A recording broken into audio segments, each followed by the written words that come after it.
Nearly 10,000 cats and dogs found themselves in Midland and Odessa animal shelters last year. Some had just gotten away from their owners, but many, way too many, are abandoned to fend for themselves. Many of those end up at local animal shelters. Both Midland and Odessa animal control officials work with many local humane groups to find homes for the strays, but there are too many animals and not enough willing adopters. So what happens to the thousands of dogs and cats who find themselves in animal shelters? I'm Becky Ferguson, and this is One Question.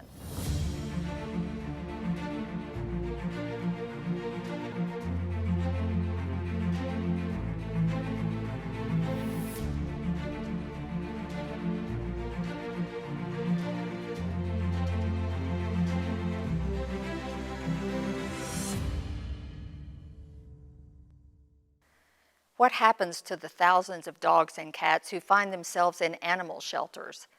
This week we spoke with directors of both the Midland and Odessa animal shelters and a volunteer for a local humane group to learn more about animal control in the basin. Welcome, Captain Jerry Harville. In addition to your other duties, you are also overseeing animal control in Odessa. And I'm interested in knowing, are stray animals a growing problem in Odessa?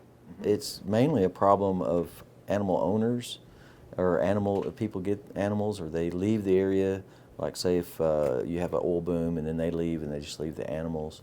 Or some people don't, they get tired of their animals, they just dump them, and then they're out there in the wild and they become like wild animals and get sick and get treated bad, and and so it's definitely a problem. Why is it a growing problem, do you think? Like I said, it could be because of fluctuation of employment. It could be an educational issue, and we're working on that with PSAs and things like that in our animal control field managers, working on like dog houses, helping people get dog houses, helping people understand why and what you should do with your animal, because some people don't know, or maybe they don't have the money, and sometimes they'll find donations from, I think the Humane Society's helped with dog houses before and things like that. How many animals are handled by animal control here in Odessa in the course of a year? It looks like around dogs and cats around 3,500, but that's with, if we intaked all the animals all the time, it would be even bigger, I think. And that's because we also have the county, and we deal with the county. The county uses our facility, which is relatively small, around 76 kennels. So it's a juggling act trying to find volunteers to take pre-adoption animals, like animals we expect to adopt to someone, and to try to have more area to put animals into so we don't have an overcrowding issue. Because if we overcrowd, then that ends up animals die that way too.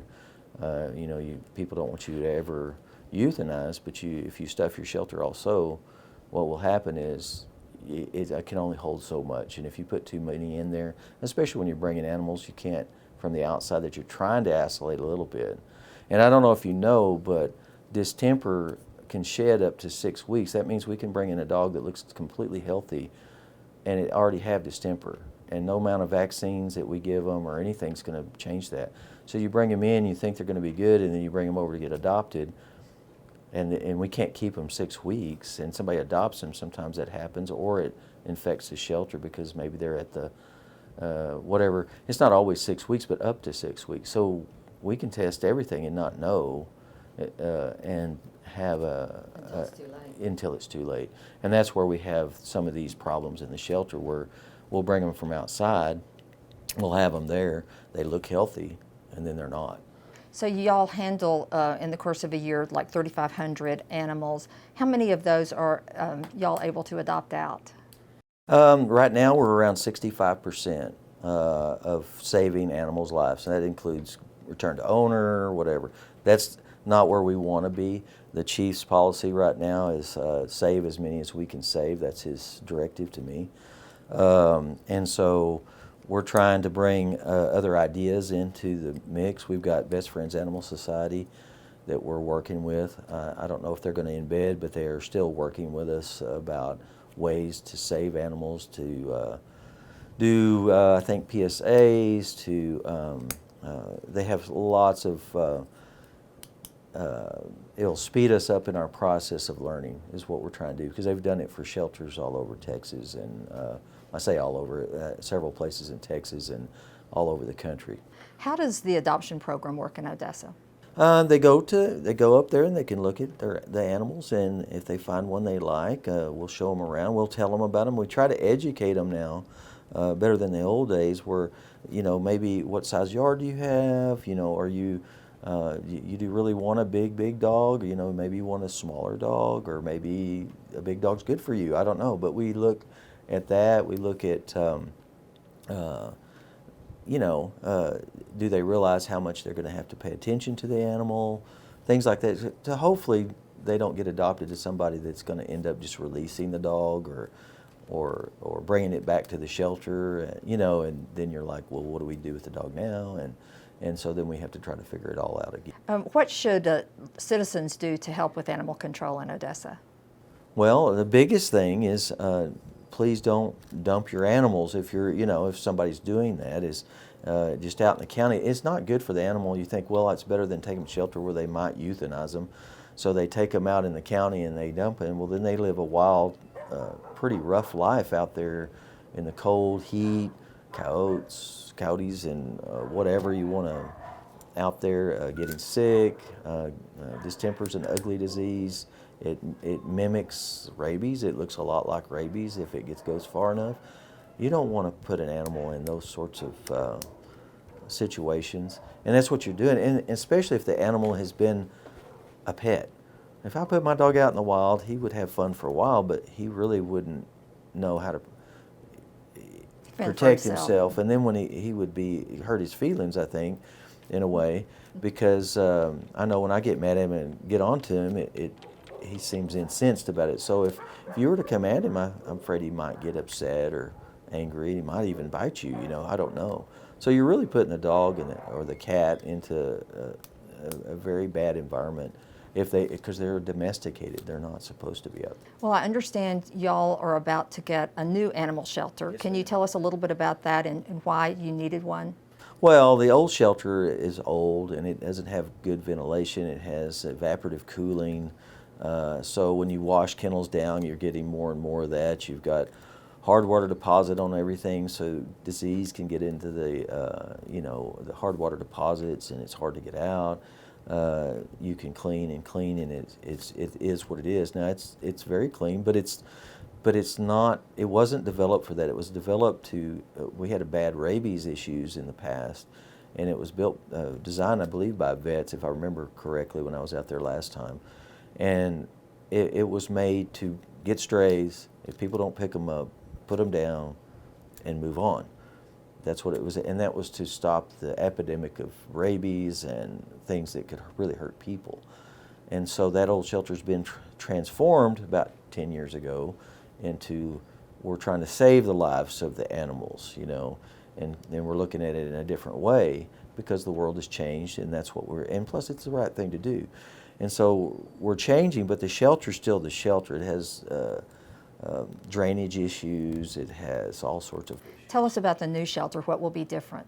It has separate rooms, and the ventilation system works real well, where it will keep the rooms separate. Where if you had some kind of virus or disease in one of the rooms, it doesn't necessarily get passed on to the other rooms, and so you can contain it. And plus it's going to be a regular air conditioning. It's not going to be evaporative cooling anymore, so you don't have all that moisture in the air you don't need, and it'll be regulated at the proper levels and all that stuff. And you'll have some areas for cats to play. You'll have areas for dogs to play. Now we take them out of the little corral and run them around, but it's going to be safer. There's places that folks will be able to meet the animal that they, and I say animal because I don't know if it's cat or dog, or maybe you can meet and greet the animal and see what you think, and how does it, is it too jumpy for you? Is it too hyper? Is it not lively enough? I don't know. You could throw a Kong or a ball to it or something and maybe see how you get along with the animal. Is there anything you'd like to add? please take care of your animals, spade and neuter your animals. We have plenty of animals out there without having to breed animals. Now, if you're a business and that's what you do, I'm not talking to that. I'm just saying, just breeding animals to breed animals, is not necessarily the best. Or the animal gets out and breeds on its own, and then you have a vicious cycle that continues, and then you have more animals than people need. And you try to ship them off to other areas, like we've had rescues come in, and thank the rescues out there that take them to places like Colorado and California and places that don't have as many animals. And so they'll sometimes take a lot of our excess animals and they'll go and quarantine them for a while, and then they ship them somewhere. And my mission is to save and our people's mission is to save as many animals as possible. Thank you so much, Captain Harville. Thank you, ma'am. It was a pleasure. We're visiting with Tara Acox of the Midland Humane Coalition. Thanks for joining us. And I want to talk about, why do we need a Midland Humane Society when we have an animal control service?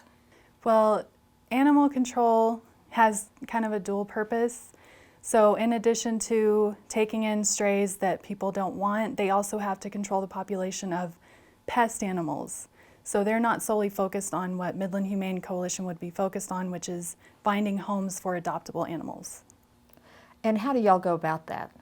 We work really closely with the City of Midland, actually, and they help us kind of identify who is the best candidate for adoption, and we're just in constant contact with them to bring those animals out of the kill shelter and into a no-kill situation. So tell me about the steps. So you go and you retrieve the animal, then what do you do? First they go to a foster home, because we have to make sure that they don't have a disease that they could spread to other animals in the shelter. And they go through sort of a quarantine period, and then we get them into the vet where they can get their shots, spayed and neutered, and then we bring them to PetSmart.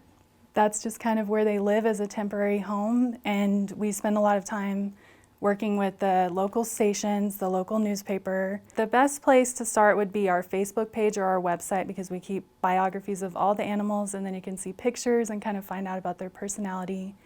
And then you can give us a call. COVID's kind of thrown everything up in the air. We used to have a lot of people come in person and just sort of browse, but lately, because we're trying to monitor who comes in, keep everybody safe, we kind of encourage people to either call us and set up an appointment, or just kind of make a decision before they come in who they want to meet.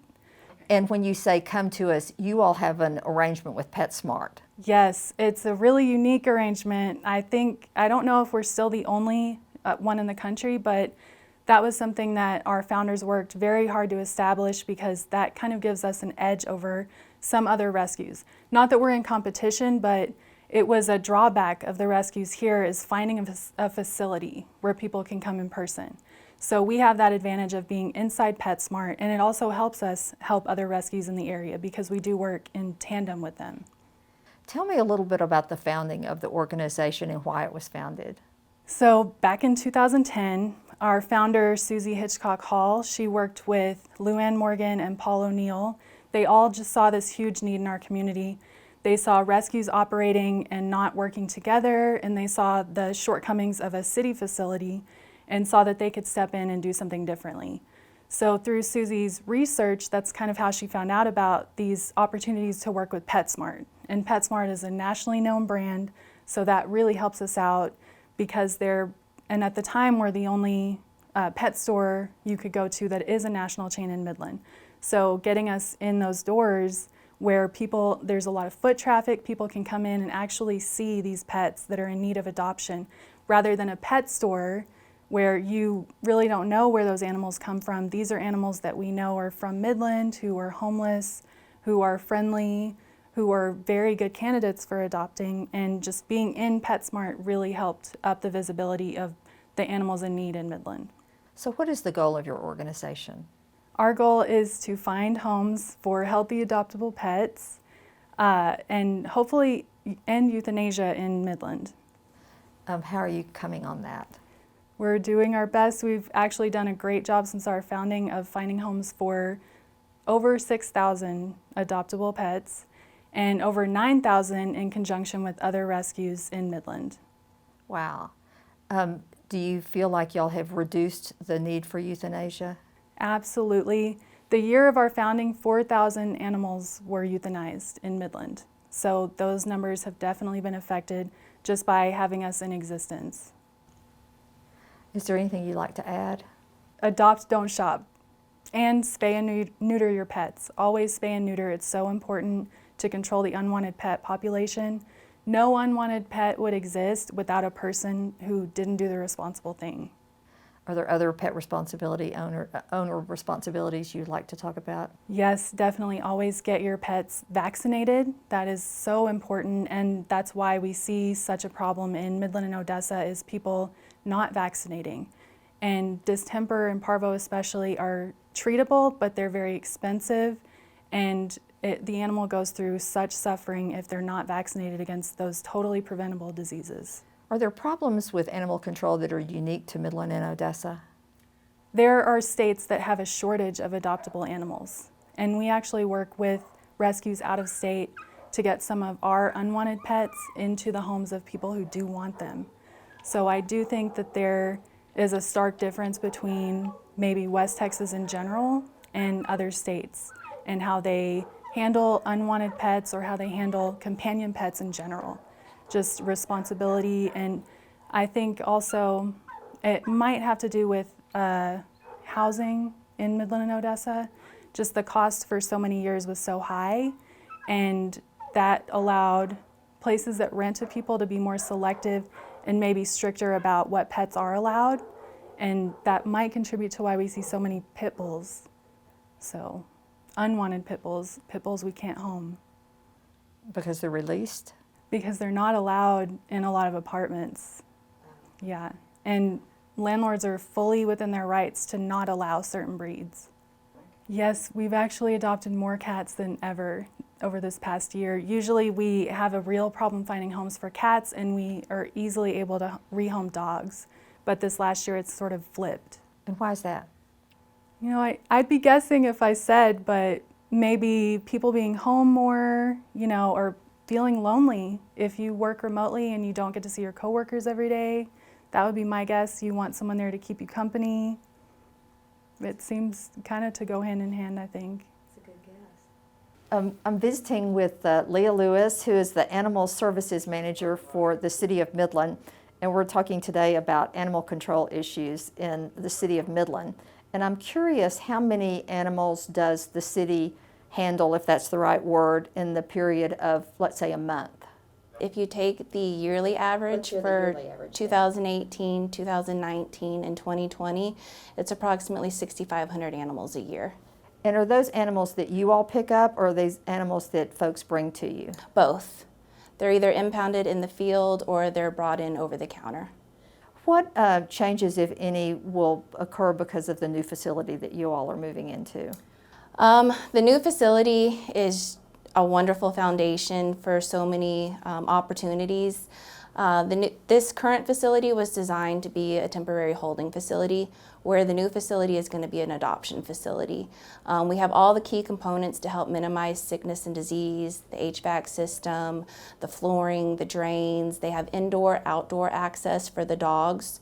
All the rooms have natural lighting.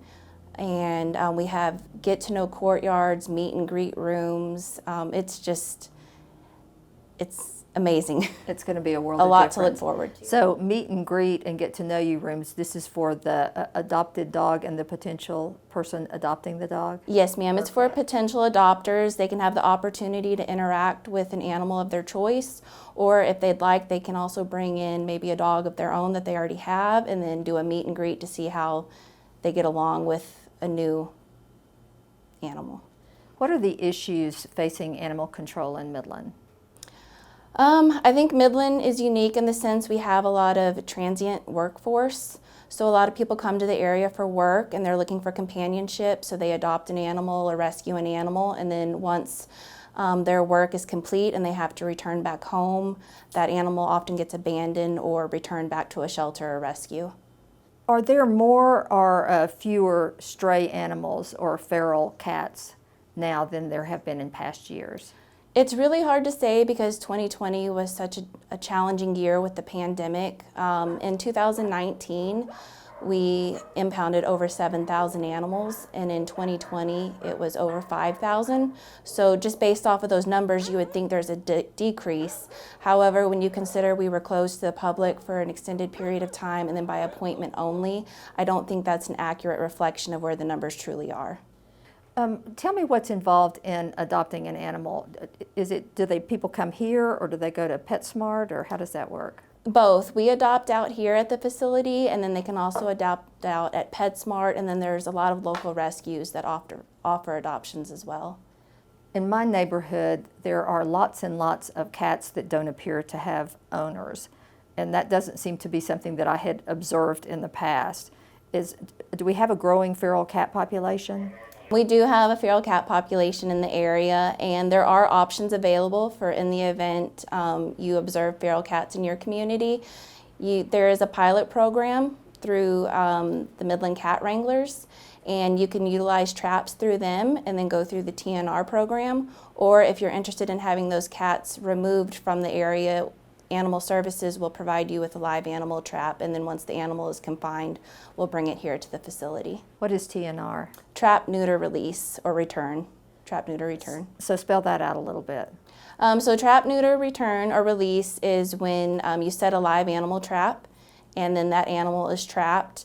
It's taken in for sterilization, so spay or neuter. It's ear tipped, so that indicates the animal has been sterilized and rabies vaccinated, and then it's returned to the area it was caught.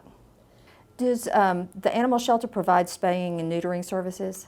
They provide a $70 voucher to put towards the cost of the sterilization.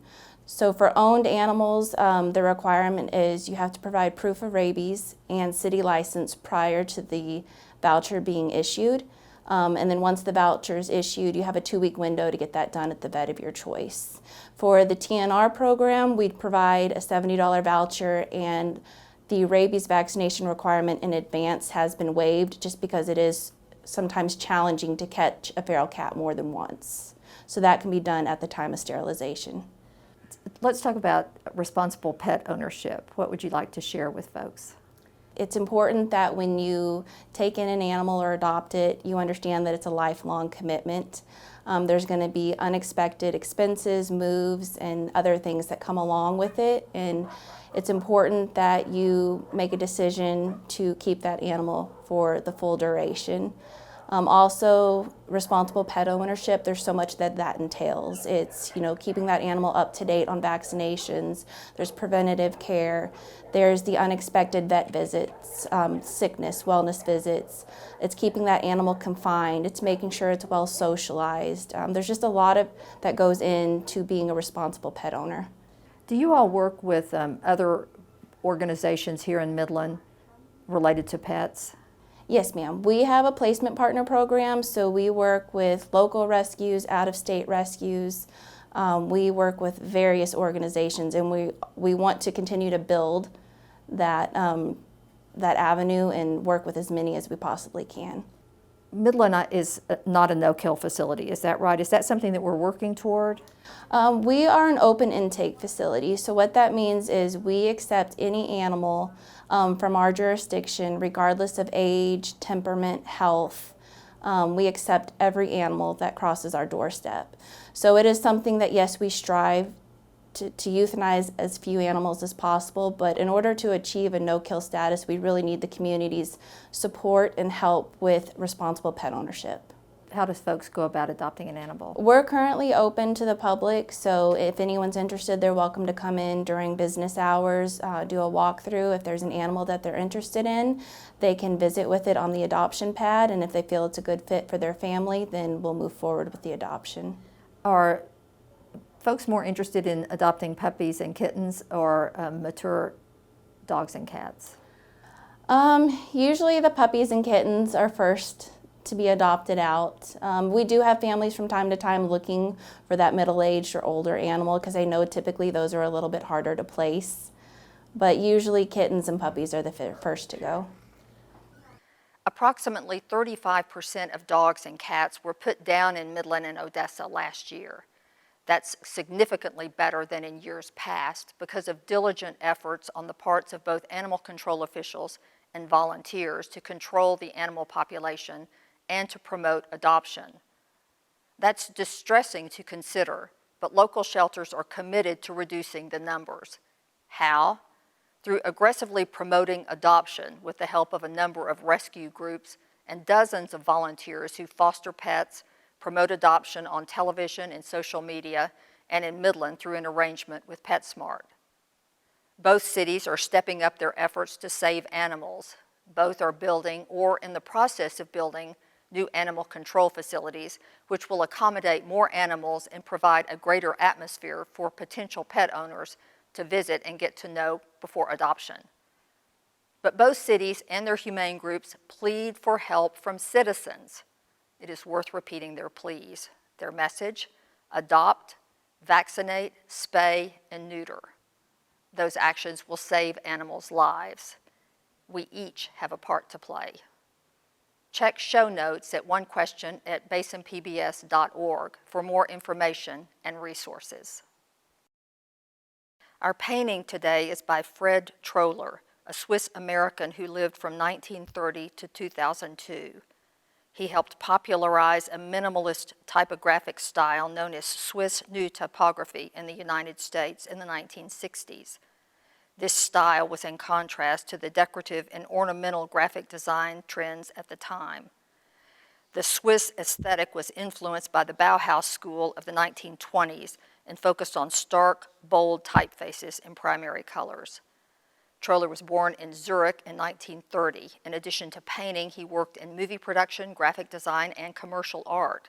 His clients included Exxon, General Electric, IBM, Westinghouse, and American Airlines. He also enjoyed a long career as an educator. He taught and lectured at many major design schools, including Cooper Union, the School of Visual Arts, and the Rhode Island School of Design. His works were represented at Grace Borgenite Gallery in New York. This painting is from Baker Shore Fine Art Gallery in Midland. Finally, thank you for joining us for One Question. We will be back each Saturday at 4:30, where we will answer the questions you want to know from the people who know. Other ways to watch One Question include Basin PBS Facebook, Passport, and YouTube. If you have a question, send it to us at onequestion@basinpbs.org. I'm Becky Ferguson. Good night.